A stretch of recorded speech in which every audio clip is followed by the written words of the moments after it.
बार बार हम इस बात को दोहरा रहे हैं कि जापान और रशिया के बाद तीसरा देश ऑस्ट्रेलिया बनने जा रहा है, जिसके साथ हम एनुअल समिट करने जा रहे हैं। 2014 का हमने जिक्र किया, पहली बार नरेंद्र मोदी गए और उन्होंने उसी वक्त समझा था इसकी ज़रूरत को कि ऑस्ट्रेलिया के साथ जो नज़दीकी है क्यों बढ़ाया जाए, क्योंकि इंडो पैसिफिक में दोनों ही देशों के साझा हित हैं। और आप देखें हिंद महासागर या फिर प्रशांत महासागर में दोनों ही समुद्री जो सीमाएं हैं देशों की मिलती हैं, दोनों ही देशों के, ऑस्ट्रेलिया और भारत की। और इसीलिए जो लोकतांत्रिक शक्ति के रूप में ये दोनों ही एक fair and open Indo Pacific की वकालत करते हैं। और इसीलिए हमने क्वाड में दोनों देश सामने आए और इस मुद्दे को स्पष्ट तौर पर पूरी दुनिया के सामने रखा कि ये बहुत ही संवेदनशील मुद्दा है और बिल्कुल free and open Indo Pacific होना चाहिए। स्पष्ट तौर पर हम नाम नहीं लेते चाइना का, लेकिन हम चाहते हैं कि कोई भी अपनी दादागिरी न दिखाए। इसी तरह से अमेरिका के लिए भी हमने अपनी पॉलिसीज़ को बिल्कुल स्पष्ट रखा है कि किसी का भी अनावश्यक हस्तक्षेप किसी दूसरे देश के जो सॉवरेन पावर हैं उसमें भारत को स्वीकार नहीं। और लगातार इस विदेश नीति को भारत आगे बढ़ाता हुआ बहुपक्षीय और द्विपक्षीय तरीकों पर स्पष्ट नजर आता हुआ दिखाई दे रहा है। और प्रधानमंत्री नरेंद्र मोदी हमेशा से अलग अलग प्लेटफॉर्म पर ये बात कहते हुए कि राष्ट्र प्रथम की नीति, और उसी के साथ प्रधानमंत्री नरेंद्र मोदी आगे बढ़ते हुए नजर आते हैं। लेकिन साथ ही साथ वो वसुधैव कुटुंबकम की भी बात करते हैं, यानी कि वर्ल्ड इज वन फैमिली, कैसे विश्व को एक साथ आगे लेकर चलना है। और इस वैश्विक अनिश्चितताओं के दौर में जहां एक तरफ युद्ध चल रहा है, एक तरफ टैरिफ बढ़ा हुआ है, ऐसे में भारत ऑस्ट्रेलिया के संबंध कैसे और मजबूती के साथ बढ़ते हुए नजर आएंगे, इसमें कई क्या नए आयाम जुड़ेंगे, कई नई क्षेत्रों पर सहयोग बढ़ेगा। इसी के लिए चर्चा पर हमारे साथ एम्बेसडर सज्जनहार और प्रोफेसर संजय भारद्वाज जुड़े हुए हैं। एम्बेसडर सज्जनहार, यहाँ मैं आपके पास आना चाहूंगी। हमने इंडो पैसिफिक की बात की, यहाँ हम आर्थिक साझेदारी की भी बात कर रहे हैं, क्योंकि आज जब सीईओ फोरम को प्रधानमंत्री नरेंद्र मोदी ने संबोधित किया तो एक एजेंडा तो साफ होगा कि कैसे निवेश व्यापार को आगे बढ़ते हुए दोनों देशों के बीच यहाँ देखा जा रहा है। और अगला पड़ाव जो है वो है आर्थिक व्यापक समझौता, जिसको लेकर जो ने कहा कि 2014 में नींव रखी गई थी, 12 साल बाद अब वो एक वृक्ष बनने को तैयार है। जी आप बिल्कुल ठीक कह रहे हैं। देखिए हमारे क्योंकि जिक्र हुआ अभी 2014 में जब प्रधानमंत्री मोदी यहाँ पर आए थे, 28 साल बाद किसी भारतीय प्रधानमंत्री की वहाँ पर ये यात्रा हुई थी। वहाँ पर वो गए थे G20 के शिखर सम्मेलन में उस समय प्रधानमंत्री मोदी, और उन्होंने 4 शहरों का वहाँ पर उन्होंने दौरा किया था। उस समय ब्रिस्बेन में G20 शिखर सम्मेलन हुआ था। उसके बाद वो सिडनी में गए, उन्होंने एक डायस्पोरा इवेंट वहाँ किया। कैनबरा में गए जो उनकी राजधानी है, वहाँ पर द्विपक्षीय वार्ता हुई। और मेलबर्न में भी आए, क्योंकि मेलबर्न है जैसे भारत में हम मुंबई को कहते हैं, जो यहाँ पर व्यापार और निवेश का क्षेत्र है, क्या वो है, गढ़ है, तो ऐसे ही मेलबर्न वहाँ की जो है इकोनॉमिक कैपिटल कहा जाए, तो वहाँ पर उनकी मुलाकात हुई थी।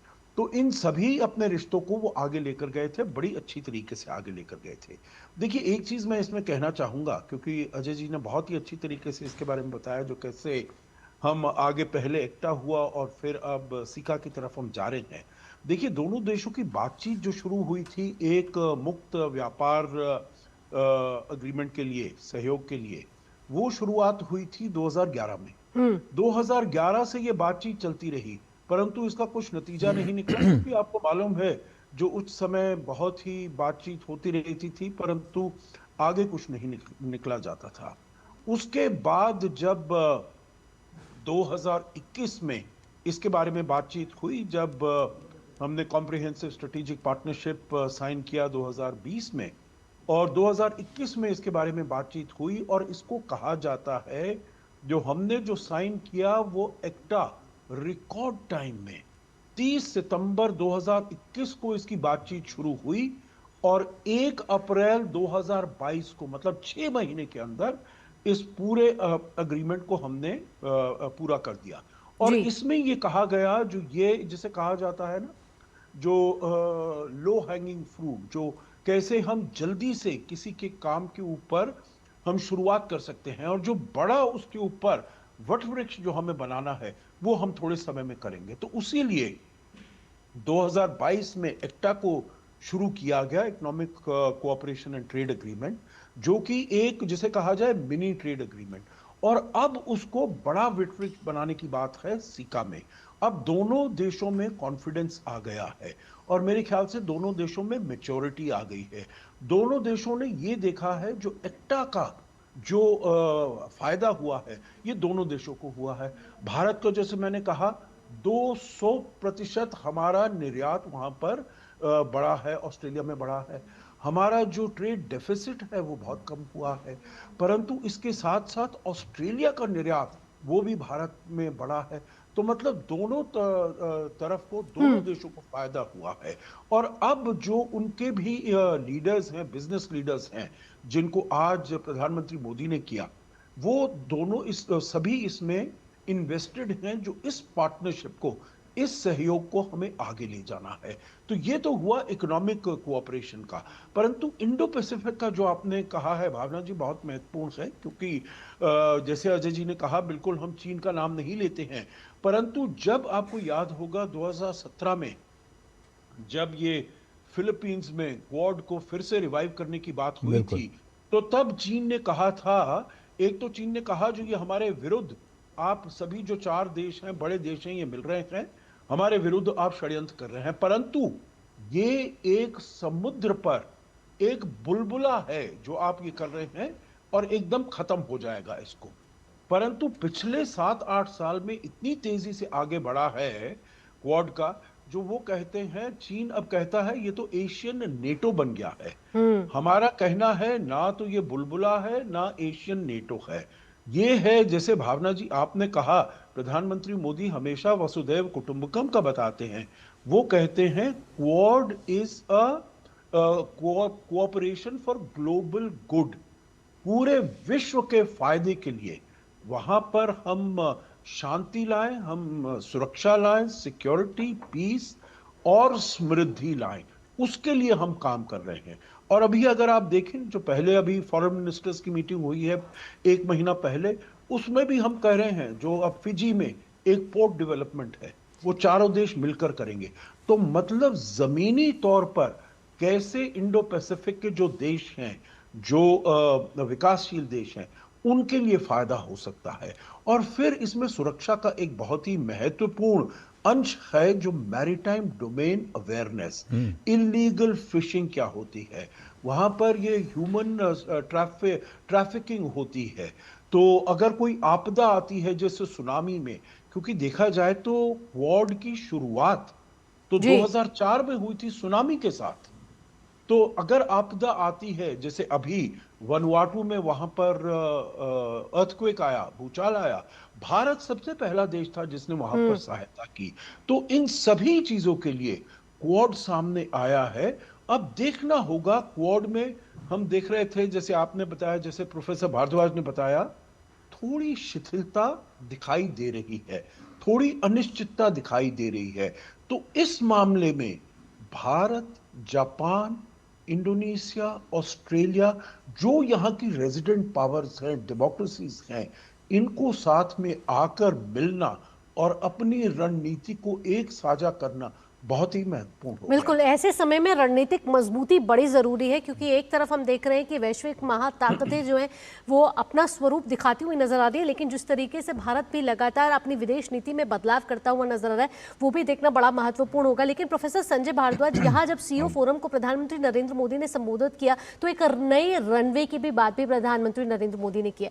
हम पारंपरिक क्षेत्रों में मजबूती की तो बात कर ही रहे हैं, लेकिन नए क्षेत्रों में सहयोग को भी बढ़ावा देने की यहाँ कोशिश की जा रही है। फिर चाहे वो क्रिटिकल मिनरल्स हो, फिर साइबर सिक्योरिटी हो, एआई का क्षेत्र हो, ऐसे क्षेत्रों में भी यहाँ भागीदारी बढ़ती हुई नजर आ रही है। और जब हम देख रहे हैं क्रिटिकल मिनरल्स के क्षेत्र में ऑस्ट्रेलिया शायद हमसे एक कदम आगे, ऐसे में हमें संभावनाएं तलाशनी होगी कि कैसे क्रिटिकल मिनरल्स के क्षेत्र में ये सहयोग बढ़ सके। दोनों कंट्रीज का आप स्ट्रेंथ देखेंगे। भारत एक तरीके से एक यंग फोर्स के साथ में दुनिया को अपनी ताकत को डेमोन्स्ट्रेट कर रहा है। और खासकर जब हम कहते हैं कि स्किल्ड और सेमी स्किल्ड वर्क फोर्स हैं, वो चाहे वो वेस्टर्न वर्ल्ड में हो या आप साउथ ईस्ट एशिया और ईस्टर्न वर्ल्ड में हो, उनका अपना एक बहुत बड़ा कंट्रीब्यूशन है। चाहे आईटी इंजीनियर्स हैं, डॉक्टर्स हैं, या बाकी क्षेत्रों में योगदान है। तो निश्चित रूप से ये ऑस्ट्रेलिया के विकास के लिए, उसके इकोनॉमिक डेवलपमेंट के लिए एक बहुत बड़ा एक सपोर्ट सिस्टम सर्विस सेक्टर के माध्यम से भारत दे सकता है। दूसरी बात आपने इंडिकेट किया कि क्योंकि ये बदलता परिवेश है, ये हम 21st सेंचुरी में है, ये एआई का युग है, ये साइबर सिक्योरिटी और साइबर एज है, और इसमें बेसिकली टेक्नोलॉजी बेस्ड सिस्टम आ रहा है, तो उसमें टेक्नोलॉजी का बहुत इम्पोर्टेंट योगदान है। तो अगर ऑस्ट्रेलिया की स्ट्रेंथ देखते हैं तो दो चीज़ें उनके पास जो प्रचुर मात्रा में, अगर दुनिया का 1/3 जो रिजर्व्स हैं वो लिथियम और यूरेनियम का रिजर्व है। और हम भारत का एक प्रधानमंत्री नरेंद्र मोदी जी का हमेशा एक जोर रहा है कि हम ग्रीन और क्लीन एनर्जी की तरफ हमको ट्रांजिशन करना है। हमने इंटरनेशनल सोलर अलायंस को आगे बढ़ाया और उसी के साथ साथ हम यहाँ पर पूरा ट्रांजिशन, जो निश्चित रूप से ऑस्ट्रेलिया अगर हमको यूरेनियम सप्लाई करता है जो एक और लिथियम सप्लाई करता है, तो ये दोनों ही सेक्टर जो है क्लीन एनर्जी की तरफ भारत को ले जाते हैं। और भारत ने साफ एक टारगेट दिया है कि हम 100 गीगावाट एनर्जी तैयार करने का हमारा लक्ष्य है। यानी कि हमारा जो न्यूक्लियर रिएक्टर्स हैं वो 18 से ज़्यादा न्यूक्लियर रिएक्टर्स करने की बात चल रही है। दूसरी बात आप देखिए कि जो व्हीकल्स हैं, आप मोटर व्हीकल्स हैं, वो हम बैटरी पे आधारित मोटर व्हीकल्स की पूरी स्ट्रॉन्ग पॉलिसी के साथ चल रहे हैं। तो उसमें इंडोनेशिया और ऑस्ट्रेलिया दोनों महत्वपूर्ण है, चाहे लिथियम के कॉन्टेक्स्ट में हो, लिमेक के कॉन्टेक्स्ट में हो, हर जगह ये जो क्रिटिकल मिनरल्स हैं वो भारत को एक सपोर्ट सिस्टम क्रिएट कर सकते हैं। तो इसमें दोनों देश का जो एक कॉम्प्रिहेंसिव इकोनॉमिक कोऑपरेशन एग्रीमेंट की तरफ बढ़ रहे हैं। तो इसमें जो नॉन ट्रेडिशनल सिक्योरिटी इश्यूज हैं, जो भारत हमेशा प्रधानमंत्री जी कहते हैं कि मानव केंद्रित विकास होना चाहिए, और उस मानव केंद्रित विकास में जो ग्लोबल कॉमन्स के साथ में जिसमें क्लाइमेट चेंज है। प्रोफेसर साहब, अगर मैं थोड़ा सा इंटरवीन कर पाऊँ, अब जहाँ तक क्रिटिकल मिनरल की बात है, ये सब पूरी दुनिया की ये चिंता है कि क्रिटिकल मिनरल को लेकर के जो प्रोसेसिंग की तकनीक है वो सिर्फ चाइना में है। आप भारत में क्रिटिकल मिनरल निकाल तो लेंगे, प्रोसेसिंग नहीं कर पाएंगे, और इसीलिए विकासशील देश डरते हैं कि भाई उनके पास क्रिटिकल मिनरल निकल तो जाए लेकिन प्रोसेसिंग के लिए वापस चाइना जाएगा तो चाइना वापस से सप्लाई चेन का हिस्सा बन जाएगा। क्या ऑस्ट्रेलिया के पास वो तकनीक है प्रोसेसिंग की, वो या फिर वो प्रोसेस्ड जो क्रिटिकल मिनरल है वो भारत को सप्लाई कर सकते हैं? ये बड़ा स्पेसिफिक सवाल है मेरा आपसे। नहीं, देखिए, एक बात आप मान के चलिए कि ये बिल्कुल सही है कि आज के दिन में हम देखते हैं कि कहते हैं कि there is Chinese shadow in India आज ईस्टवर्ड एंगेजमेंट, कि आप कहीं पे भी जाएंगे तो चाइनीज का बहुत प्रभुत्व है, चाहे फिलीपींस है, इंडोनेशिया है, ऑस्ट्रेलिया है, हर जगह, चाहे उनका एनर्जी सेक्टर है या इस तरीके क्रिटिकल मिनरल्स, सेमीकंडक्टर। तो हमको अल्टरनेटिव डिस्कोर्स क्रिएट करना है। जैसे ताइवान भी सेमीकंडक्टर्स की बात करते हैं, जब प्रधानमंत्री जी सिंगापुर गए तो हम सेमीकंडक्टर के थे। तो जो बाकी कंट्रीज के पास में जो टेक्नोलॉजी है, जो ओवर डिपेंडेंसीज है चाइनीज के ऊपर, उसको कैसे मिनिमाइज कर सकते हैं, उसी दिशा में मुझे लगता है भारत और बाकी जो इमर्जिंग इकोनॉमिक पावर्स हैं, जिसमें मैं सिंगापुर को भी जोड़ता हूँ, मैं Philippines, south Korea, Japan, Australia, ये सारे कंट्रीज निश्चित रूप से एक जो चाइनीज ओवर डिपेंडेंसीज हैं, चाहे वो सेमीकंडक्टर्स हों। और प्रोफेसर साहब, मुझे याद आता है G7 के दौरान यूरोपियन यूनियन के प्रेसिडेंट ने एक वर्ड का इस्तेमाल किया था, ट्रस्टेड पार्टनर, क्रिटिकल मिनरल्स को लेकर, क्योंकि वहां भी बहुत बड़ा मुद्दा था फ्रांस की अध्यक्षता में, और क्रिटिकल मिनरल को लेकर उन्होंने कहा हमें ट्रस्टेड पार्टनर की जरूरत है। एग्जैक्ट वही शब्द एल्बनीज ने और प्रधानमंत्री नरेंद्र मोदी ने इस्तेमाल किया है कि भारत और ऑस्ट्रेलिया दोनों ही नेचुरल पार्टनर और अब ट्रस्टेड पार्टनर की तरफ आगे बढ़ रहे हैं। मुझे लगता है कि क्रिटिकल एनर्जी के लिए बड़ा इंपॉर्टेंट होना। लेकिन एम्बेसडर, चलिए, विक्टोरिया के गवर्नर के साथ प्रधानमंत्री नरेंद्र मोदी ने मुलाकात की है, और इसलिए इंपॉर्टेंट ये मुलाकात हो जाती है क्योंकि प्रधानमंत्री नरेंद्र मोदी राज्यों के बीच में सहयोग को आगे बढ़ाना चाहते हैं, और उन्होंने ये स्पष्ट तौर पर कह दिया कि स्टेट टू स्टेट जो कोऑपरेशन है वो बढ़ना चाहिए। मिसाल के तौर पर अगर हम क्रिटिकल मिनरल की बात करें तो हमारे देश में कई सारे राज्य ऐसे हैं जो कि क्रिटिकल मिनरल्स के क्षेत्र में बहुत अच्छा काम कर रहे हैं, चाहे वो उड़ीसा का हम लोग उदाहरण ले सकते हैं। तो ऐसे में कुछ ऐसे स्टेट जो क्रिटिकल मिनरल के तौर पर ज़्यादा बेहतरीन माने जाते हैं ऑस्ट्रेलिया में, वो भारत के उन राज्यों के साथ सहभागिता कर सकते हैं। इसी तरह से मैन्युफैक्चरिंग की बात करें तो गुजरात और महाराष्ट्र और तमिलनाडु, कर्नाटका जैसे जो राज्य हैं वहाँ पर सहभागिता बढ़ सकती है। तो आज जो मूल मंत्र CEO फोरम जिसका जिक्र बार बार भावना कर रही हैं, एक मूल मंत्र ये भी है कि हम स्टेट टू स्टेट पार्टनरशिप को आगे बढ़ाएं, और उसी कड़ी में ये जो गवर्नर के साथ मुलाकात हो रही है एक प्रतीक इस बात का कि हम राज्यों को महत्वपूर्ण मानते हैं। टीम इंडिया की हम बात करते हैं, कोऑपरेटिव और कॉम्पिटिटिव फेडरलिज्म की बात करते हैं। एग्जैक्टली उसी तरह से ऑस्ट्रेलिया में जो संगठन है राज्यों के बीच का, वह कैसे राज्य के तौर पर दूसरे भारत के राज्यों के साथ तालमेल करें, और जब इन्वेस्टमेंट आए तो डायरेक्टली जो राज्य सरकार को इन्वॉल्व करना पड़ता है निवेश के लिहाज से और जो क्लियरेंसेस के लिहाज से, वो एक नेचुरल पार्टनर की तरह पेश होते हुए नजर आए। और ऑस्ट्रेलिया से या फिर किसी भी देश से जहां पे स्टेट टू स्टेट कोऑपरेशन होता है, उससे निवेश करना और ज़्यादा आसान हो जाता है। और इसीलिए कहते हैं कि ये ट्रस्टेड पार्टनर है, नेचुरल पार्टनर है। और ये जो सहभागिता आगे बढ़ रही है उसका असर आपको आगे आने वाले दिनों में निवेश पर पड़ेगा। और जो हम फ्लैश कर रहे हैं उस पर हम चर्चा करेंगे। 500 मिलियन ऑस्ट्रेलियाई डॉलर का निवेश कमिटमेंट हो चुका है। ये बिल्कुल जमीन पर ये बड़ा फैसला आता हुआ दिखाई दे रहा है। करीब 3300 करोड़ रुपया अगर आप INR में इसको बदलें तो ये लॉन्ग टर्म फंड है, NIIF में जाएगा। और वहां का सुपर इन्वेस्टमेंट फंड है, यानी कि जो पेंशन फंड या लंबी अवधि का जो फंड होता है जिसको पैसे की जरूरत नहीं होती है लंबी अवधि तक, 20 साल 25 साल तक, तो वो भारत के इंफ्रास्ट्रक्चर में लगेगा। और यही कोशिश भारत की रही है कि लगातार लॉन्ग टर्म के फंड को हम लोग आकर्षित करें, इसलिए हम FDI पर ज्यादा फोकस कर रहे हैं। और ये लॉन्ग टर्म का जो ये 500 मिलियन डॉलर का ऑस्ट्रेलियाई डॉलर का निवेश है, प्रधानमंत्री नरेंद्र मोदी ने उसका स्वागत किया है।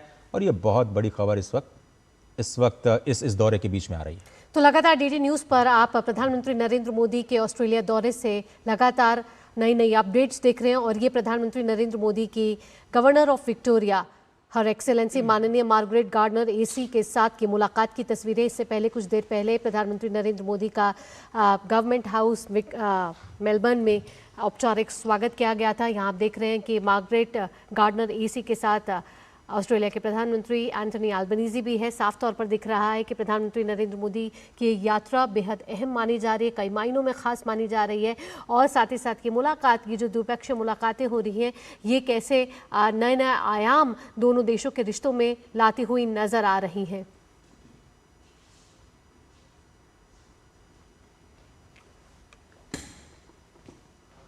और स्टेट टू स्टेट फोकस। चलिए, तो बड़ी खबर इस वक्त यही कि राष्ट्रीय अवसंरचना निवेश भारत के NIIF में ऑस्ट्रेलियाई सुपर इनोवेशन फंड ने 500 मिलियन ऑस्ट्रेलियाई डॉलर का इन्वेस्टमेंट करने का कमिटमेंट किया है। और ये बड़ी खबर इस वक्त 3300 करोड़ रुपए से ज़्यादा का इन्वेस्टमेंट लंबी अवधि के लिए होगा, बहुत ही कम ब्याज दर पर होगा। और ये दिखाता है कि लॉन्ग टर्म कमिटमेंट, जिसका जो पहला मंत्र प्रधानमंत्री नरेंद्र मोदी ने दिया आज CEO फोरम में कि भारत तैयार है निवेश के लिए, आइए और लंबी अवधि के लिए आप निवेश करिए। पहली खबर या पहली बड़ी घोषणा वहां पर होती है। राष्ट्रीय अवसंरचना निवेश में अब 500 मिलियन ऑस्ट्रेलिया डॉलर है, उसको सहमति मिल गई है, उसकी घोषणा की जा चुकी है और प्रधानमंत्री ने इसका स्वागत भी कर दिया है। लेकिन ये जो आप तस्वीरें देख रहे हैं वो राज्यों, भारत के राज्यों और जो ऑस्ट्रेलिया के प्रोविंसेस हैं उनके बीच साझेदारी का बड़ा सुझाव है। और भावना के पास चलते हैं इस बड़ी खबर पर और ज्यादा जानकारी के लिए। भावना, ये एक बड़ी बात कि जिस चीज के हम जिक्र कर रहे थे कि अब हम निवेश की तरफ आगे बढ़ रहे हैं, बड़ी खबर आ रही है इस वक्त। बिल्कुल, जिसकी एजेंडा जो सेट कर दिया था प्रधानमंत्री नरेंद्र मोदी ने, CEO फोरम का जो एजेंडा तय करा, उसमें एक बड़ी बात यहाँ आर्थिक साझेदारी की हो रही थी, निवेश और व्यापार को मजबूती देने की बात कर रही थी। और जिस तरीके से हमने देखा कि आर्थिक साझेदारी दोनों देशों के बीच मजबूत होती नजर आ रही है, लेकिन यहाँ बड़ी घोषणा यह आती हुई नजर आ रही है कि कैसे ऑस्ट्रेलिया भारत में अपने निवेश को बढ़ाएगा। ऐसे में एक बड़ा निवेश यहाँ पर ऑस्ट्रेलियन सुपर की तरफ से आता हुआ नजर आ रहा है, जहाँ एक बड़ी घोषणा यहाँ पर की हुई नजर आ रही है। राष्ट्रीय अवसंरचना निवेश को मिलेगा बढ़ावा। यहाँ अलग अलग सेक्टर्स में किस तरीके से दोनों देश साथ आ सकते हैं और उसमें निवेश को बढ़ावा दे सकते हैं और निवेश के साथ व्यापार को एक गति मिलती हुई नजर आएगी। और जिससे दोनों देशों की जो आर्थिक नीति है और आर्थिक स्थिति है उसको भी कहीं ना कहीं यहाँ एक बड़ा बूस्ट मिलता हुआ नजर आएगा। तो ऑस्ट्रेलियन सुपर ने यहाँ अतिरिक्त निवेश की यहाँ बड़ी घोषणा की है कि ओर से 500 मिलियन ऑस्ट्रेलियाई डॉलर का निवेश करेगा। ये देखिए, ये आप ग्राफिक्स के जरिए देख रहे हैं कि NIIF में जो निवेश की बात हो रही है, भारत में कुल होल्डिंग ऑस्ट्रेलियन डॉलर की बात की जाए तो 3.3 बिलियन हो जाएगी। और 2019 में NIIF में 240 ऑस्ट्रेलियन डॉलर मिलियन का निवेश जो है वो किया था। और NIIF की स्थापना की बात करें तो 2015 में इंफ्रास्ट्रक्चर निवेश बढ़ाने के लिए इसकी हुई थी, जिसका आज ये बड़ी घोषणा होती हुई नजर आ रही है। ऑस्ट्रेलियन सुपर का NIIF निवेश अच्छा प्रदर्शन करने वाला रहा है और साथ ही नीति स्थिरता निवेश का ये मुख्य कारण भी रहा है। तो ऑस्ट्रेलियन सुपर निवेश करेगा, ये एक बड़ी घोषणा यहाँ से होती हुई नजर आ रही है। इंफ्रास्ट्रक्चर, इक्विटी और प्राइवेट मार्केट में करता है ये निवेश, यानी भारत को भी यहाँ एक बड़ा बूस्ट मिलेगा। वर्तमान निवेश लगभग 2.8 ऑस्ट्रेलियन $2.8 बिलियन ऑस्ट्रेलियन डॉलर है और नया निवेश भारत ऑस्ट्रेलिया आर्थिक संबंध को मजबूत करता हुआ नजर आएगा। तो यहाँ से एक बड़ी घोषणा, पहली बड़ी घोषणा भारत ऑस्ट्रेलिया रिश्तों की, जहां बात हो रही थी कि कैसे इस साझेदारी को मजबूती मिलेगी, तो निवेश के सेक्टर में एक बड़ी खबर आती हुई नजर आ रही है और साथ ही साथ एक बड़ा निवेश यहाँ होता हुआ भारत में नजर आएगा ऑस्ट्रेलियन सुपर की तरफ से। और ये निवेश भारत के इंफ्रास्ट्रक्चर क्षेत्र के लिए बड़ा महत्वपूर्ण है। जब हम बुनियादी ढांचे की बात करते हैं तो बुनियादी ढांचे को किस तरीके से मजबूत किया जाए, इंफ्रास्ट्रक्चर को कैसे मजबूत किया जाए, इसको लेकर भारत सरकार तो लगातार प्रयासरत रहती है। लेकिन अगर देशों के साथ समन्वय की बात करें तो निवेश बड़ा जरूरी हो जाता है आर्थिक प्रगति के लिए, बुनियादी प्रगति के लिए, देश के विकास के लिए। और जब भारत तक कहता है कि 2047 में विकसित भारत का विजन के साथ आगे बढ़ रहा है, तो कैसे अपनी विदेश नीति में भी लगातार नए नए आयाम यहां भारत सरकार लाती हुई नजर आती है, उसमें एक ये कड़ी जोड़ता हुआ नजर आ रहा है ऑस्ट्रेलियन सुपर की तरफ से। ये जो भारत की तरफ एक बड़ा निवेश आ रहा है, NIIF की स्थापना जो है वो 2015 के बाद किस तरीके से भारत और ऑस्ट्रेलिया के बीच बढ़ती हुई नजर आ रही है, ये एक बड़ी खबर यहां से भारत ऑस्ट्रेलिया संबंधों को मिलती हुई नजर आ रही है। तो अगर भारत ऑस्ट्रेलिया संबंधों की बात करें तो यहां पे ऑस्ट्रेलियन सुपर की तरफ से एक बड़ा निवेश ये साफ तौर पर दिखा रहा है कि जो प्रधानमंत्री नरेंद्र मोदी ने कहा था सुबह की आर्थिक साझेदारी को मजबूत करना है और उसमें एक नई कड़ी को जोड़ना है, और उस नई कड़ी में ये ऑस्ट्रेलियन सुपर की तरफ से निवेश एक बड़ी खबर के तौर पर माना जा रहा है। और डीडी न्यूज आपको लगातार नई नई अपडेट्स दे रहा है जिसमें बता रहा है कि भारत के प्रधानमंत्री नरेंद्र मोदी जब ऑस्ट्रेलिया के दौरे पर है तो उससे क्या क्या नए आयाम भारत ऑस्ट्रेलिया के रिश्तों में मिलते हुए नजर आएंगे, क्योंकि ये यात्रा बेहद खास और अहम है अगर दोनों देशों के रिश्तों के हिसाब से बात की जाए तो आप स्केल देखिए, आज की जो घोषणा है वो 500 मिलियन ऑस्ट्रेलियन डॉलर की है, लेकिन इससे पहले इन्वेस्टमेंट हो चुका है। 2019 में एक बार इन्वेस्टमेंट हो चुका है और ये भरोसा दिखाता है कि आप दूसरी बार तभी निवेश करते हैं जब आपको वहाँ की स्थिरता पर, किसी भी देश की जो स्थिरता है उस पर भरोसा हो, चाहे वो पॉलिटिकल हो, आर्थिक हो या किसी भी तरह की स्थिरता हो।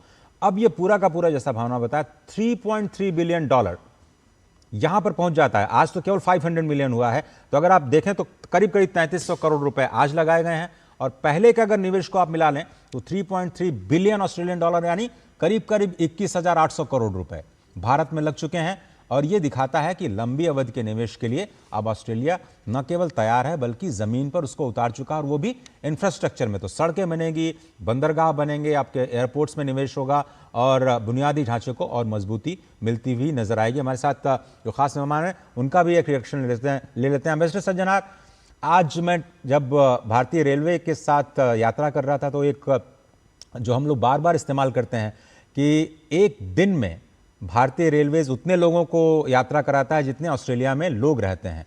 तो करीब करीब 2.5 करोड़ 2.8 करोड़ की बात कर रही है जितनी वहाँ पर पॉपुलेशन है। लेकिन अगर देखें तो आकार के हिसाब से ऑस्ट्रेलिया बहुत बड़ा है, करीब 50 गुना हमसे बड़े हैं साइज़ में। हमारी जो पॉपुलेशन है उनसे 50 गुना ज़्यादा बड़ी है। तो इस तरह की जो कॉम्प्लीमेंटेरिटीज़ हैं और ये जो लॉन्ग टर्म का कमिटमेंट आपको दिखता है इन्वेस्टमेंट को लेकर के, जिसकी हम लगातार कोशिश कर रहे हैं कि भारत में निवेश आए, क्योंकि निवेश सबसे इंपॉर्टेंट है, ये क्या दिखाता है? जी आप बिल्कुल ठीक कह रहे हैं। देखिए, सबसे महत्वपूर्ण जिसको हम पहले भी बात कर रहे थे और आपने और भावना जी ने उसके ऊपर बड़े अच्छी तरीके से वो बात की। आपने बात की विश्वसनीयता की, आपने बात की ट्रस्ट की, और मेरे विचार से ये trust at the political level है और ये है एट द इकोनॉमिक लेवल, ये है एट द बिजनेस लेवल, ये है एट द एंटरप्राइज लेवल। आपको याद होगा अभी जब G7 के एवियन लबैन में गए थे प्रधानमंत्री मोदी, तो उन्होंने वहां पर जो अपना वक्तव्य दिया था तो उसमें उन्होंने एक वाक्य बोला था, जो पूरे विश्व में रिसोर्सेज की कमी नहीं है, रिसोर्स डेफिसिट नहीं है, जिसकी कमी है वो ट्रस्ट की है, वो विश्वसनीयता की है। और हम देख रहे हैं जो भारत के जो संबंध हैं, भारत के जो रिश्ते हैं, चाहे हम जैसे बात कर रहे थे पहले इंडोनेशिया के साथ, अब जो है हम, या उससे पहले भी बात कर रहे थे जो जापान के साथ जब जापान की प्रधानमंत्री आई, या उससे पहले भी ले लीजिएगा जब प्रधानमंत्री मोदी वहां पर गए, नॉर्वे गए या स्वीडन गए, इटली गए वगैरह वगैरह। तो वहां पर जो हमारे सभी संबंध हैं उनकी नींव है विश्वसनीयता, उनकी नींव है ट्रस्ट। और जैसे आपने अजय जी बताया, इसमें एक जो हमारी पॉलिटिकल स्टेबिलिटी है, आपने देखा है अभी ऑस्ट्रेलिया का अगर आप देख लीजिएगा, उनकी हाँ डेमोक्रेसी है, बड़ी वाइब्रेंट डेमोक्रेसी है, बड़ी रोबस्ट डेमोक्रेसी है। परंतु अगर देखा जाए तो देखिए हमारे यहाँ पर सरकारें 5 साल बाद बदलती हैं, उनके यहाँ 3 साल बाद बदलती है। तो मतलब 3 साल के बाद इलेक्शन होता है। जब से प्रधानमंत्री मोदी आए हैं 2014 में, तब से वहां पर 4 प्रधानमंत्री बदल जा चुके हैं। टोनी एबट आए, मैल्कम टर्नबुल आए, स्कॉट मॉरिसन से तो उनकी मुलाकात हुई अभी, और एंथनी एल्बनीज़ पहले प्रधानमंत्री हैं जिनको दूसरी बार इलेक्ट होकर वो आए हैं, और उसके अपने वो मायने हैं, वो अभी समय नहीं है बात करने के लिए। परंतु मैं ये कहना चाहता हूं, भारत में जो स्थिरता है और जो पूरा विश्व देख रहा है, जो कितनी विश्वसनीयता है, तो इसी से वो यहां पर आ रहे हैं।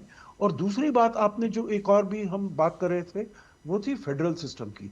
तो ऐसे पूरे दुनिया में तो अब हम कहते हैं 193 देश हैं जो कि यूनाइटेड नेशन के मेंबर हैं। ज्यादा देश फेडरल नहीं है, कम देश हैं। ऑस्ट्रेलिया है, रूस है, कनाडा है, अमेरिका है, बस ये, और इससे ज्यादा और नहीं है। तो इसीलिए यहां पर फेडरल भारत है। भारत में जो भी अब प्रदेश हैं, उनके अपने पार्टनरशिप वहां पर करने चाहिए। और जैसे प्रधानमंत्री मोदी सभी अपने राज्यों को कहते हैं, जो आप अपनी जो कैपेसिटी है, जो वहां पर आप इंफ्रास्ट्रक्चर को ठीक करिए, अपनी जो एफिशिएंसी बढ़ाइए, आपके जो इंफ्रास्ट्रक्चर है उसको और बेहतर करिए, और तभी आप निवेश को ला पाएंगे, और तभी आपके यहाँ पर जॉब क्रिएशन होगा, आपके एम्प्लॉयमेंट क्रिएशन होगा। तो इसीलिए ये वाला जो अभी आया है, सामने आया है, जो 500 मिलियन ऑस्ट्रेलियन डॉलर्स का, और जैसे आपने बताया पहले 2.8 बिलियन इन्वेस्ट हो चुका है, तो this is a statement of confidence, एक विश्वास की, जो भारत की जो अर्थ व्यवस्था है बहुत अच्छी है, बहुत सुदृढ़ है। और हम अब पहले अभी चौथे नंबर पर हैं, अभी जल्दी चौथे या पांचवें पर, अभी जल्दी तीसरे पर हो जाएंगे। और सबसे तीव्र गति से हमारी अर्थव्यवस्था चल रही है आगे, और बड़ी अर्थव्यवस्थाओं में। और आगे हम अभी 4 ट्रिलियन डॉलर है, और इसके आगे हमारे तो 2030 तक, 2035 तक 10 ट्रिलियन डॉलर होने का है। तो इसमें बहुत संभावना है, पोटेंशियल बहुत ज्यादा है। और इसी के हिसाब से इतनी वहां पर रुचि है। जो अभी एक्टा हुआ है, एक्टा से हम कैसे जल्दी से जल्दी सीका की तरफ अग्रसर हों और उसको भी प्राप्त कर पाए।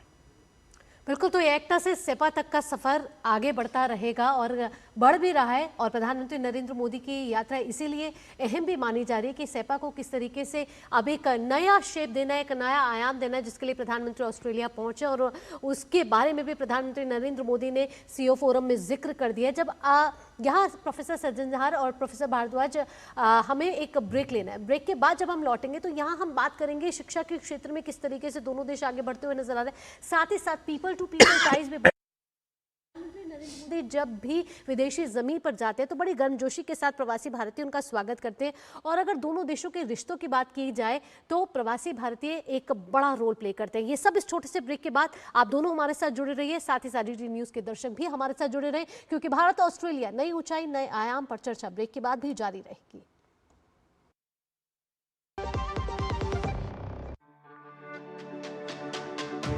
मेरी पसंद, मेरी पसंद, मेरी पसंद, मेरी पसंद, हमारी पसंद, हम सबकी पसंद। मजबूत देश का मजबूत सरिया हो गया स्टील। स्वागत है आप सभी का। आप देख रहे हैं हमारा खास कार्यक्रम भारत ऑस्ट्रेलिया नई दिशा नया आयाम।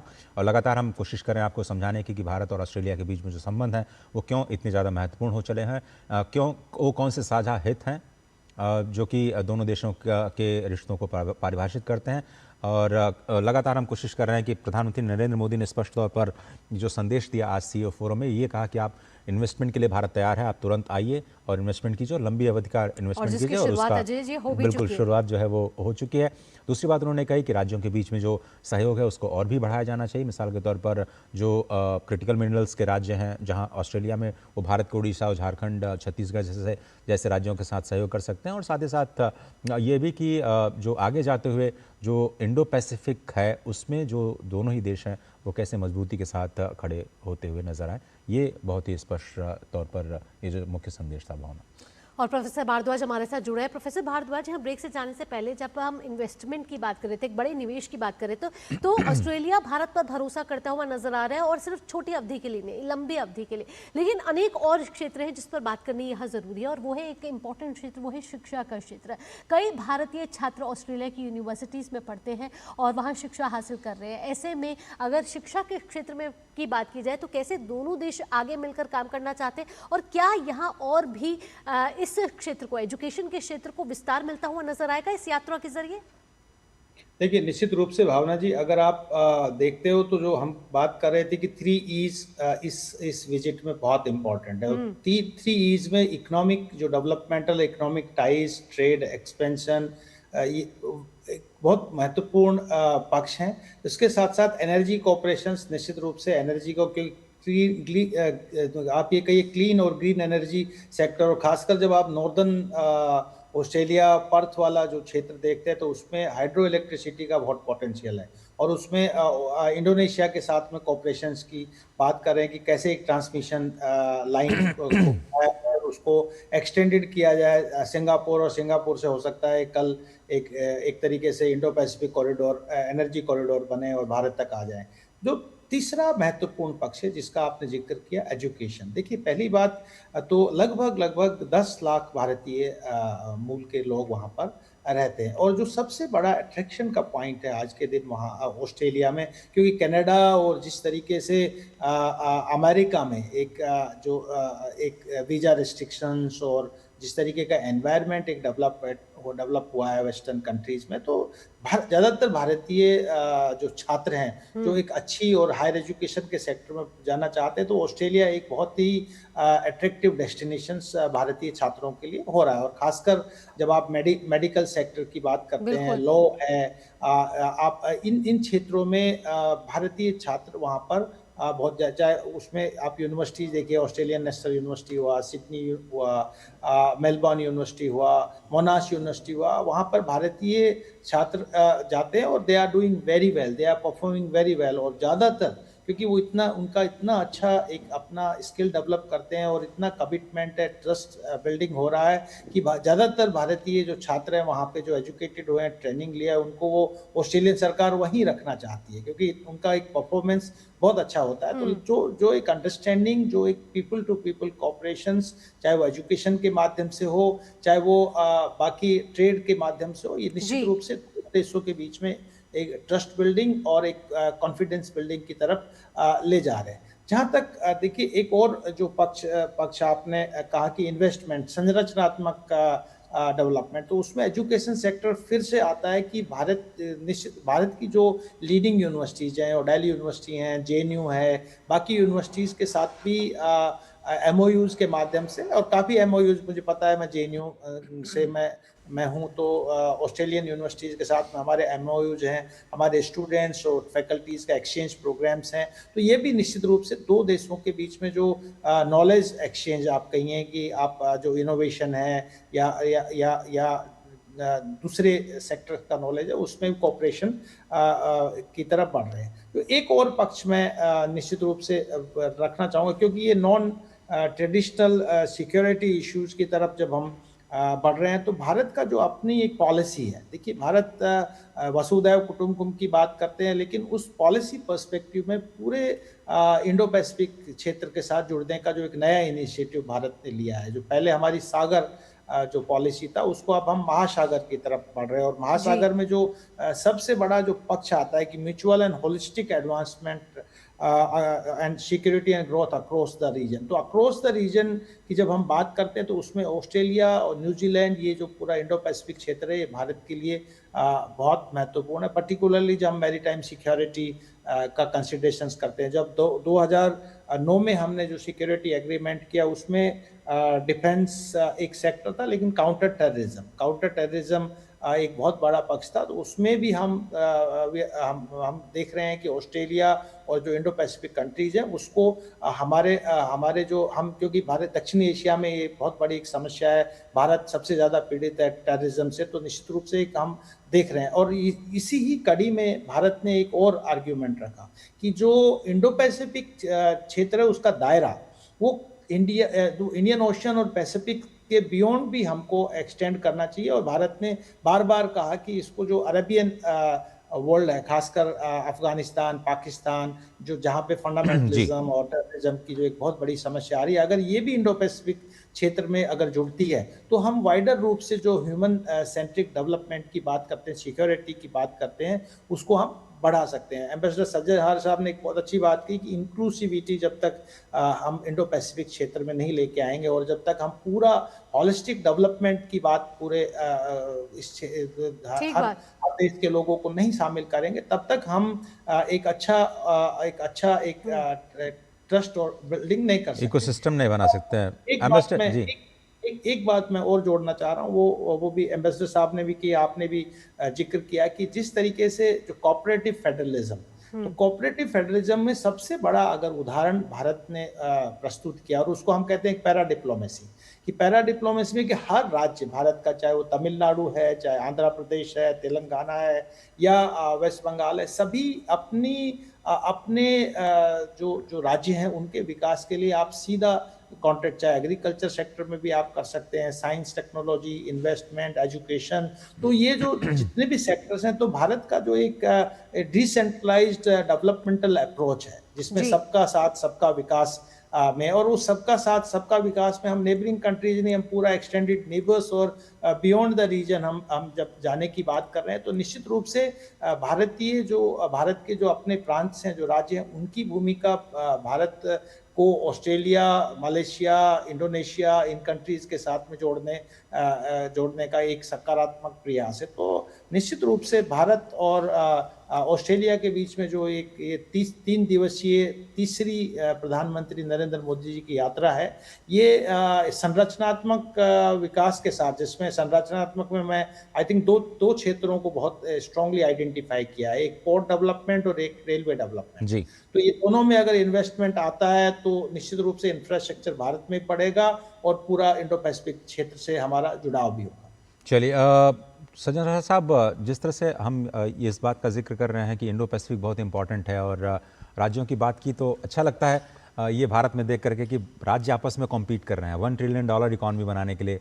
हम उत्तर प्रदेश हो या फिर कर्नाटक हो, महाराष्ट्र हो, तमिलनाडु, ये सब कह रहे हैं कि हम $1 ट्रिलियन इकॉनमी बनेंगे। डिजिटल इकॉनमी करें, हम अपने आप में $1 ट्रिलियन इकॉनमी बनेंगे। सर्विस सेक्टर कर रहा है, हम एक्सपोर्ट करके एक $1 ट्रिलियन इकॉनमी, गुड्स बोल रहा है, गुड्स एक्सपोर्ट में हम मतलब $1 ट्रिलियन एक तरह से बेंचमार्क हो गया है। आगे जाते हुए अगर हम सर डिफेंस पर हम फोकस करें, तो डिफेंस को लेकर के दोनों जो नेतृत्व हैं आज अपने लीडर्स समिट में किस दिशा में लेकर के जा सकते हैं। द्विपक्षीय जो डिफेंस, चाहे वो मालाबार एक्सरसाइज हो, मेरे ख्याल से अब ज्वाइन कर लिया है रेगुलर ऑस्ट्रेलिया ने, कैसे इंपॉर्टेंट हो जाता है और क्या इस पर आगे बढ़ सकते हैं और क्या ये इंडो पैसिफिक के पूरे इकोसिस्टम को प्रभावित करता हुआ नजर आएगा? सर प्लीज अनम्यूट कर लें जी, thank you sir. Coffee break में लगता है कि म्यूट हो गया था sir. We can't hear you sir. अभी जी सर आ रही है, अभी आ रही है। अब आ रही है आवाज? आ रही है? आ रही है सर, आ रही है। ओके, धन्यवाद धन्यवाद। आई एम सॉरी, वो हो गया, मैंने अनम्यूट किया था, but maybe some technology issues, we can't really control everything. नहीं, आप बिल्कुल ठीक कह रहे हैं। जो इसमें सुरक्षा बहुत ही महत्वपूर्ण है, क्योंकि हम देख रहे हैं पूरा विश्व इसमें देख रहा है जो किस प्रकार से जो असर्टिव रोल है चीन का इस क्षेत्र में। हालांकि जैसे प्रोफेसर भारद्वाज ने कहा, आपने कहा, जो चीन का नाम इसमें नहीं लिया जाता है, परंतु फिर भी अगर आप देखें साउथ चाइना सी जिसे कहा जाता है, जिसमें इतनी ज़्यादा मात्रा में नेचुरल रिसोर्सेज है, मिनरल रिसोर्सेज हैं, ऑयल है, गैस है, फिशरीज है, कितने सारे क्रिटिकल मिनरल्स हैं वहाँ पर। परंतु उसमें चीन कहता है, जो ये वाला उसने एक 9 डैश लाइन लगाई हुई है और उसमें कहता है जो 2000 साल पहले हमारे कुछ मछुआरे थे जो हमारे तट से 2000 किलोमीटर दूर जाते थे फिशिंग करने के लिए, मछली पकड़ने के लिए। तो ये सारा क्षेत्र हमारा क्षेत्र है। मतलब इसका अगर आप देखें साउथ चाइना सी का अगर क्षेत्रफल करीब 3.9 मिलियन स्क्वायर किलोमीटर है, मतलब भारत के क्षेत्रफल से वो कहीं ज्यादा है, 25% ज्यादा है। परंतु उस सब को चीन कहता है जो ये तो मेरा अपना है, अगर कोई इसमें जाना चाहता है तो पहले हमारी अनुमति लेनी पड़ेगी। तो इसीलिए वहां के जितने सारे इतने आइलैंड्स हैं, टापू है, द्वीप है, पैरासेल आइलैंड है, स्प्रैटली आइलैंड है, स्कारबरो शोल है, सब उसने अपने कब्जे में कर लिए हैं। और यहां तक कि उनको एक तो वो मिलिटराइज कर रहा है और दूसरा वहां पर आर्टिफिशियल आइलैंड बना रहा है। तो इससे सभी देशों की चिंता बढ़ी है। इसीलिए आपने देखा है जो फिलीपींस में जब वहां की चीन के कोस्ट गार्ड आते हैं, उनकी शिप्स को मारते हैं, उनके कितने सारे लोग भी मारे गए हैं। तो देखिए ये सब जो देश हैं, चाहे वो फिलीपीन हो, वियतनाम हो, इंडोनेशिया हो, ये क्यों चाहते हैं जो भारत से ब्रह्मो मिसाइल ली जाए? ये अपनी सुरक्षा के लिए, अपने डिटरेंस को बढ़ाने के लिए कर रहे हैं। तो इसमें भारत और ऑस्ट्रेलिया का बहुत ही महत्वपूर्ण योगदान हो जाता है। जैसे मैंने शुरुआत में कहा था इसमें भावना जी, जो हमारा जो पहले डिफेंस एग्रीमेंट दोनों देशों के बीच में जो हमने दस्तखत किए थे वो 2009 में था। अब करीब 17-18 साल हो गए हैं और विश्व की जो और हमारे क्षेत्र किया जो भी हुलिया है, जो भी इसका आर्किटेक्चर है, सिक्योरिटी आर्किटेक्चर एकदम बदल चुका है। तो उस डिफेंस एग्रीमेंट को हमें अपग्रेड करने की बहुत जरूरत है। बिल्कुल। पहली बात। दूसरी बात, आपने कहा ये वाली जो मालाबार एक्सरसाइजेज हैं, आपने बिल्कुल ठीक कहा। देखिए 2007 में जब पहली बार ये क्वाड की ऐसी वहां पर मुलाकात हुई थी, तो ये इसमें मालाबार एक्सरसाइजेज हुई, परंतु चीन ने उस समय कहा जो ये तो हमारे विरुद्ध आप काम कर रहे हैं। तो तब ऑस्ट्रेलिया के प्रधानमंत्री थे केविन रड, मतलब आपको बड़ी अच्छी तरह मालूम है, आपके सभी सुनने वालों को बड़ी अच्छी तरह मालूम है, और वो चीन के बड़े हिमायती थे। तो वो वापस गए और उन्होंने कहा नहीं, हम तो ना मालाबार में वो करेंगे, पार्टिसिपेट करेंगे, ना हम क्वाड की मीटिंग्स में पार्टिसिपेट करेंगे। तो इसीलिए भारत ने इसको कहा जो अगर हमको ऑस्ट्रेलिया को दोबारा से मिलाना है, बड़ा सोच समझ के मिलाना है, तो अब 4-5 साल पहले से हमने उनको इन्वॉल्व कर लिया है, क्योंकि अब हमारे वो ट्रस्टेड पार्टनर बनकर उभर आए हैं। और अभी देखिए वहां पर बड़े सारे पोर्ट कॉल्स होते हैं, बहुत सारी ट्रेनिंग होती है, बहुत सारे एक्सचेंज ऑफ विजिट्स होते हैं, परंतु अभी डिफेंस प्रोडक्शन में क्या हम दोनों देश साथ कर सकते हैं, क्या हम काम कर सकते हैं। बिल्कुल, बड़ा इंटरेस्टिंग रहेगा कि डिफेंस कोऑपरेशन में दोनों देश आगे बढ़ते हुए कैसे नजर आएंगे। प्रोफेसर भारद्वाज, यहाँ एक और बड़ा इंटरेस्टिंग सेक्टर है जिसको लेकर दोनों देश बातचीत कर सकते हैं, और वो है स्पोर्ट्स से जुड़ा हुआ सेक्टर, खेल से जुड़ा हुआ सेक्टर। क्योंकि सिर्फ अगर दोनों देशों के रिश्तों की बात की जाए तो सिर्फ मैदान तक सीमित नहीं है। ये जो मैदान की बात हो रही है वो कूटनीति, कॉम्प्रिहेंसिव स्ट्रेटेजिक पार्टनरशिप और साथ ही साथ अर्थव्यवस्था के लिहाज से भी बड़ा अहम माना जा रहा है। बड़ा इंटरेस्टिंग तरीके से मैं पढ़ रही थी कि खेल ज्ञान और तकनीक में भी दोनों देश मिलकर काम कर रहे हैं, खासकर sports science, sports technology, sports management और बुनियादी ढांचे के मामले में दोनों देश काम कर रहे हैं। और ऑस्ट्रेलिया की एक बिग बैग लीग है, उसको भारत में किस तरीके से लाया जाए, उसकी योजना भी कहीं ना कहीं यहाँ बनती हुई नजर आ रही है। तो स्पोर्ट्स सेक्टर में क्या कुछ नया हो सकता है क्या इस यात्रा के जरिए? निश्चित रूप से देखिए, अगर स्पोर्ट्स के कॉन्टेक्स्ट में देखते हैं तो जिस तरीके से क्रिकेट एक बहुत पॉपुलर गेम है दोनों देशों के बीच में, लेकिन ऑस्ट्रेलिया, चूंकि हम बिजनेस की बात कर रहे हैं और बिजनेस कम्युनिटी की बात कर रहे हैं और वहाँ सीईओ फॉर्म को एड्रेस कर रहे हैं, तो आप ये बात मान के चलिए कि भारत एक बहुत बड़ा मार्केट है स्पोर्ट्स सेक्टर में। जितना बड़ा मार्केट किसी कंट्री को अगर किसी दुनिया में दे सकता है तो भारत दे सकता है। तो निश्चित रूप से जो ज्वाइंट कोलैबोरेशन है स्पोर्ट्स के क्षेत्र में, चाहे वुमेन क्रिकेट है या आज के दिन देखिए फुटबॉल वर्ल्ड कप चल रहा है, उसमें कितना पॉपुलरिटी, भारतीय कितना जोर शोर से उसमें पार्टिसिपेट करते हैं, देखते हैं, तो निश्चित रूप से एक बहुत बड़ा स्कोप देता है भारत में, भारत का ऑस्ट्रेलिया के साथ में स्पोर्ट्स सेक्टर में जुड़ने के लिए। और ये निश्चित रूप से स्पोर्ट्स के साथ साथ आप ये देखिए कि एजुकेशन, दोनों को अगर आप कोलैबोरेट करते हैं और भारतीयों को वहाँ अपॉर्चुनिटीज़ मिलती है, तो निश्चित रूप से एक जॉइंट वेंचर्स के माध्यम से आप बढ़ सकते हैं।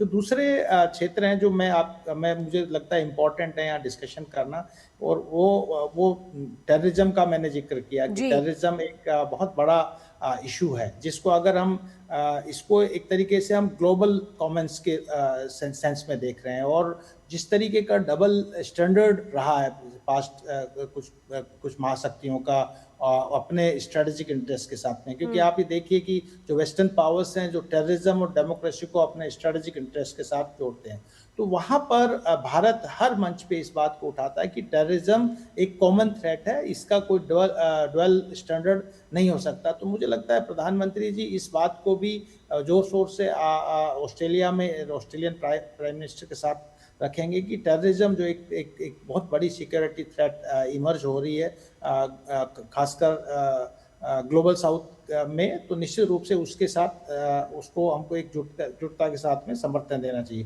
दूसरा जो पॉइंट आता है क्लाइमेट जस्टिस, और क्लाइमेट जस्टिस में खासकर जो दो तरीके के डिवाइड हमको विटनेस होते हैं। एक तो डिजिटल डिवाइड देखने को मिलता है, एक नॉलेज डिवाइड देखने को मिलता है, और तीसरा जो क्लाइमेट का जो नॉर्थ साउथ के बीच में डिवाइड है कि डेवलप्ड कंट्रीज वो ज़्यादा रेस्पॉन्सिबिलिटीज नहीं लेना चाहते। ऑस्ट्रेलियंस वो बहुत कॉन्शियस हैं क्लाइमेट इश्यूज को लेके। तो मुझे लगता है कि जो ग्लोबल साउथ का जो एक कंसर्न है क्लाइमेट को लेके और डेवलपमेंट को लेके, उसके साथ उसमें भी जो ऑस्ट्रेलिया, न्यूजीलैंड, इन कंट्रीज़ को हम साथ में लेके, और ग्लोबल साउथ का जो एनवायरमेंटल डिग्रेडेशंस हो रहा है क्लाइमेट चेंज की वजह से, इसके प्रभाव पड़ रहे हैं, खासकर आप देखिए मालदीव और बांग्लादेश, इन कंट्रीज़ में जिस तरीके से वाटर लेवल बढ़ रहा है, सी लेवल, तो निश्चित रूप से एक बहुत बड़ा थ्रेट इमर्ज हो रहा है। तो ये जो बड़े इश्यूज हैं जिसको हम कहेंगे कि ग्लोबल कॉमन्स के, इसके साथ साथ ग्लोबल गुड्स में जैसे फूड सिक्योरिटी एक बहुत बड़ा फैक्टर है। डेवलपिंग कंट्रीज में हमने क्राइसिस देखा है, श्रीलंका में आप देखिए कि फूड क्राइसिस कितना बड़ा एक क्राइसिस था जब कोविड-19 के बाद में वहाँ पे रिजीम चेंज हुआ। तो जो ऑस्ट्रेलिया का एग्रीकल्चर सेक्टर है, फूड प्रोसेसिंग सेक्टर है, वो भी पूरा दक्षिणी एशिया और भारत में उसका कोलैबोरेट करके फूड सिक्योरिटी को आप इंश्योर कर सकते हैं। दूसरा जो मेडिसिन का मैंने जिक्र किया कि ऑस्ट्रेलिया का medical sector, medicine education is बहुत ही हाई लेवल का मेडिसिन सेक्टर में एजुकेशन है। तो भारत के साथ में खासकर भारत जो पैरा मेडिकल सेक्टर में बहुत अग्रणी भूमिका निभाता है, तो दोनों देशों के बीच में अगर मेडिकल और हेल्थ केयर सेक्टर में कोऑपरेशन होता है तो निश्चित रूप से ये एक ह्यूमैनिटी के लिए, ग्लोबल वर्ल्ड के लिए एक बहुत बड़ा कंट्रीब्यूशन होगा। तीसरा जो बड़ा पक्ष आता है वो दोनों देशों के लिए क्या दुनिया के लिए, जो मैं कह रहा हूँ एनर्जी ट्रांजिशन, और उसमें ऑस्ट्रेलिया एक बहुत महत्वपूर्ण भूमिका निभा सकता है, क्योंकि भारत जिस तरीके से न्यूक्लियर एनर्जी की तरफ जा रहा है, और एक अंडरस्टैंडिंग दोनों देशों के बीच में बनी थी जो जब हमने nuclear agreement, civil nuclear agreement Australia के साथ 2017 में शायद किया था। तो पहला एक शिपमेंट 2017 में वहाँ यूरेनियम का आया था, उसके बाद कोई शिपमेंट्स वहाँ पे आए नहीं है।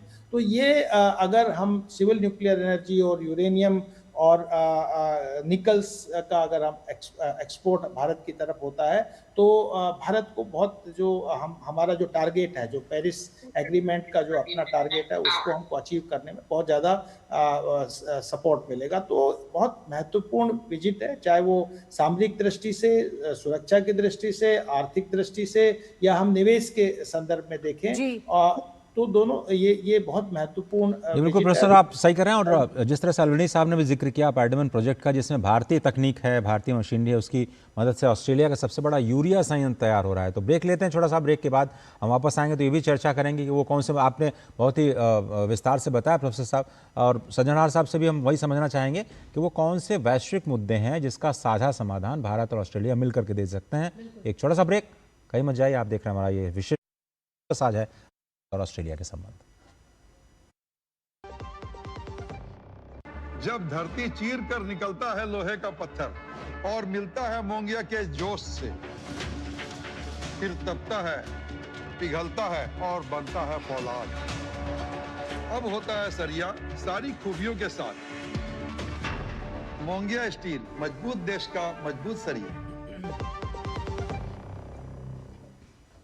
ब्रेक के बाद आपका स्वागत है। आप देख रहे हैं हमारी खास प्रस्तुति भारत ऑस्ट्रेलिया संबंधों पर, ये विशेष पेशकश जहां नई दिशा नए आयाम पर बातचीत हो रही है। और प्रधानमंत्री नरेंद्र मोदी इस समय ऑस्ट्रेलिया के दौरे पर हैं और ऑस्ट्रेलियन सुपर की तरफ से भारत में एक बड़े निवेश की बात हुई है। ऑस्ट्रेलियन सुपर के सीईओ ने प्रधानमंत्री नरेंद्र मोदी से मेलबर्न में सीईओ फोरम में मुलाकात की। उन्होंने भारत की निवेश और उद्योग नीति को भविष्य की नीति बताया है। साथ ही कहा कि प्रधानमंत्री मोदी के नेतृत्व में भारत में निवेश के अच्छे अवसर हैं और वे इंफ्रा में $500 मिलियन का निवेश करेंगे। I've had the chance to meet with Prime Minister Modi before, and he's always assured me that he understands business and he understands investing, and he thinks in the very long term about the prosperity of India and making sure that investors have a stable policy setting and good forward look.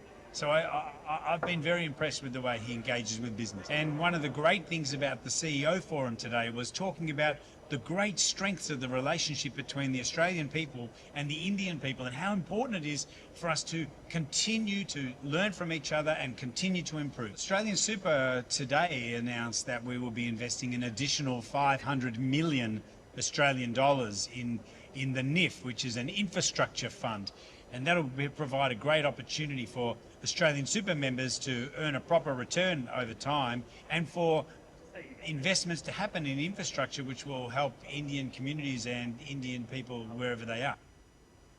What a successful time it has been today, and it shows tremendous commitment by PM Modi to attend the function with PM Albanese. I think that's a great sign for Australia-India ties. PM Modi's support for Ahmedabad for a possible Olympics in 2036 and also the Commonwealth Games in 2030 is very exciting, showing that the future thinking in India at the moment. And we can see great growth coming up ahead. We have been operating in India for 15 years now with an office in Delhi, and it's very exciting to see the growth in cricket as well as the growth in entertainment going forward.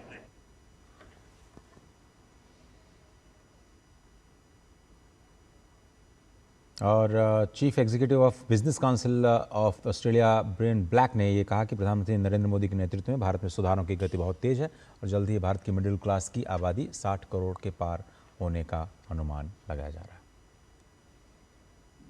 और स्पष्ट तौर पर ये जो CEO के साथ मुलाकात हो रही है, स्पष्ट ये बात भावना स्पष्ट तौर पर ये दिख रही है कि चाहे प्रधानमंत्री नरेंद्र मोदी कहीं भी हों, उनके पॉलिटिकल स्टेट्समैन पर अलग अलग लोगों की राय हो सकती है, लेकिन एक बात सभी लोग कॉमन कहते हैं कि वो बिजनेस को समझते हैं। ट्रम्प साहब कहते हैं इज़ वेरी टफ नेगोशिएटर, क्योंकि बहुत मुश्किल है इनसे डील करना। अमेरिका चाहता है कि हम अपने किसानों के हम डेयरी प्रोडक्ट्स को उनके लिए खोलें, लेकिन कहीं झुकते नहीं हैं। मोदी साहब कहते हैं कि भाई हम अच्छे से अपने हितों के संरक्षण की बात समझते हैं, अपने हितों को समझते हैं, और हमें बिजनेस तो अच्छे समझ में आता है। वो जो बात है, जैसा उन्होंने कहा अभी सीईओ साहब ने ऑस्ट्रेलिया सुपर के, कि वो बिजनेस को समझते हैं और इसलिए हम लॉन्ग टर्म के लिए इन्वेस्टमेंट करते हैं। आइए देखते हैं कि किस तरह से मिडिल क्लास पर फिर से दाव लगाते हुए जो ऑस्ट्रेलियन सीईओज हैं वो दिखाई दे रहा है। When Prime Minister Modi first became Prime Minister, he was briefed on the countries that India engages with and the opportunities for India to engage further. And at the end of the meeting, I'm told that he said, "Where's Australia? What about Australia?" And I think that's a lovely reflection on the priority that Prime Minister Modi places on this relationship. What I'm particularly delighted to see is that the projections are that the size of the Indian middle class will increase to 600 million people by 2035. What that signals to me and what that signals to the world is that these reform efforts are having tangible impacts on people's lives every day. We saw that Australian Super recently, indeed today, committed to $500 million towards the National Infrastructure Fund in India. That's terrific. A partnership that's ultimately reflective of our strong person-to-person links. We are strong democracies. We have complementarities in terms of our economic strengths, and it makes sense for us.